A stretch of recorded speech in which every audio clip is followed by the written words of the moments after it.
भारत एक ऐसा देश है जहाँ अलग अलग धर्म, संप्रदाय और भाषाओं को मानने वाले लोग रहते हैं, यानी कि अनेकता में एकता के दर्शन हमारे देश में होता है।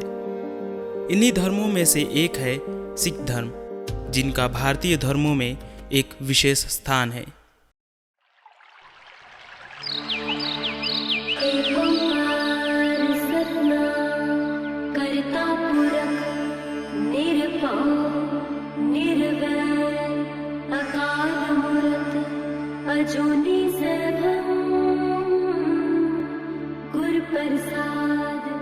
जप आद सच जुगाद सच है भी सच, नानक होसे भी सच, सोचे सोच न होवे जे सोची। देश की राजधानी दिल्ली में कई ऐतिहासिक इमारतें और धार्मिक स्थल हैं।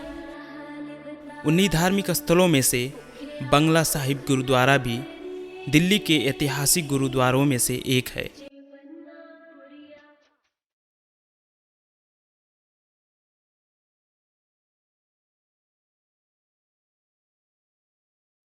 बाबा खड़क सिंह मार्ग पर स्थित करीब 350 साल पुराना गुरुद्वारा बंगला साहिब सिख धर्म के लिए सबसे महत्वपूर्ण गुरुद्वारों और पूजा स्थलों में से एक है।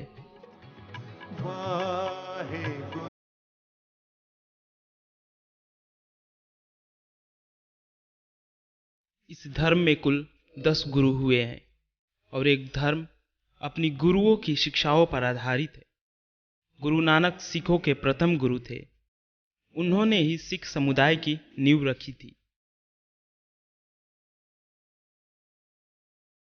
हर साल गुरु नानक देव के जन्मोत्सव को उनके भक्त बड़े हर्ष और उल्लास के साथ मनाते हैं। आज के दिन सिख धर्म के ही नहीं बल्कि अन्य कई धर्मों के लोग हजारों की संख्या में यहाँ दर्शन और प्रार्थना करने आते हैं।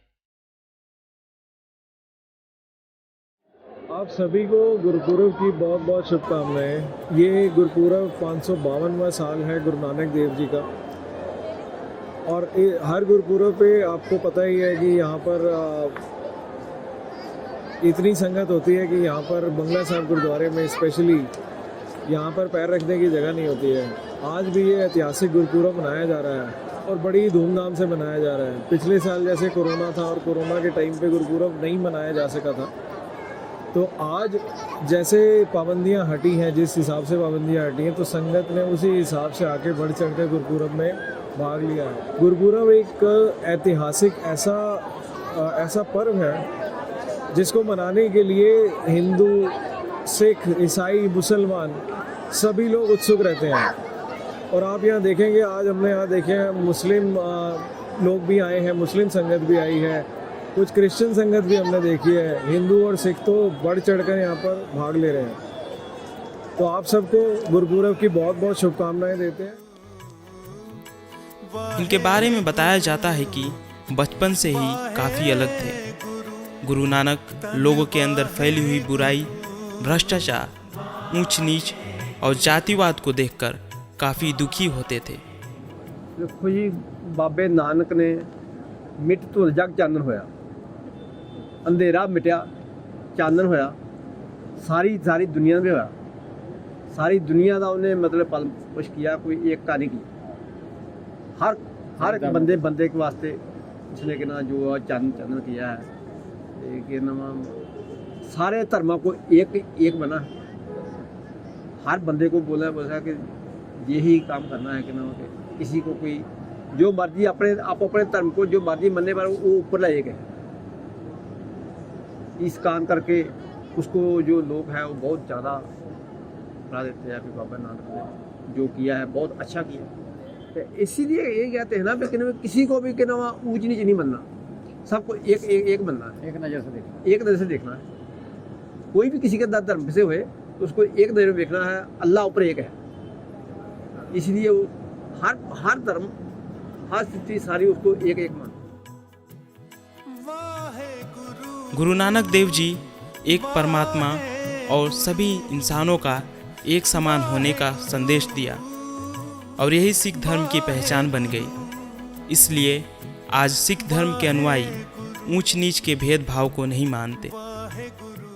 गुरु जी ने निर्देश दिया, गुरु जी ने बोला कि सारे धर्म हमारे एक ही हैं, कोई धर्म नहीं है, कोई कुछ नहीं है, क्योंकि जो उसकी पूजा है तो अकाल पुरख की पूजा करनी होती है, वही हमारा सब कुछ है। हिंदुओं को भी वही है, मुसलमानों को भी वही है, सबका ही है। साईं जी क्या कहते हैं, सबका मालिक एक ही है, तो वो एक ही है।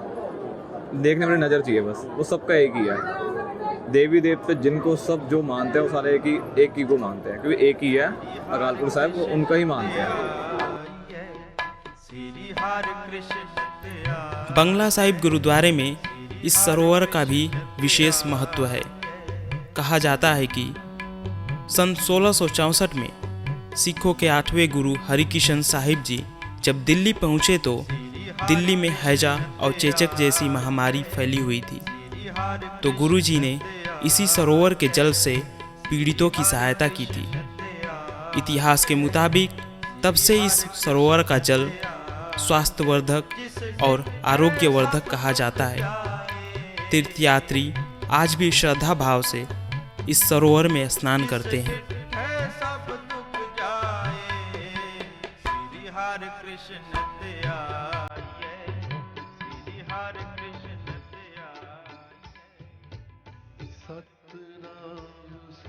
कहा जाता है कि भूखे को भोजन कराने से बढ़कर कोई सेवा नहीं। गुरुद्वारा एक ऐसा स्थल है जहाँ पर हर धर्म और संप्रदाय के लोग एक साथ एक पंक्ति में बैठकर बगैर किसी भेदभाव के लंगर चखते हैं। गुरुद्वारा बंगला साहिब में भी 24 घंटे लंगर चलते हैं और लाखों की भीड़ में लोग यहाँ लंगर का आनंद लेते हैं।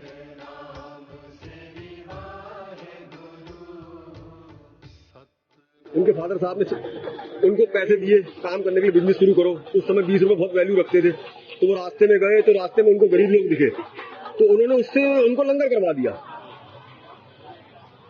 साथ ही उन्होंने ये भी कहा कि अगर जो संपन्न परिवार है, जिसमें पैसा है, तो वो साथ में दान करे।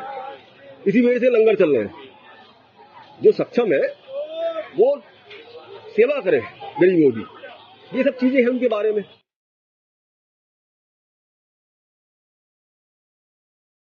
जाहिर सी बात है कि इतने सारे लोगों को खाना खिलाने परोसने के लिए काफ़ी सारे लोगों की ज़रूरत होती है, और इसी ज़रूरत को पूरी करने के लिए सिख धर्म के हजारों लोग हर रोज़ गुरुद्वारों के अंदर मुफ्त में काम करते हैं।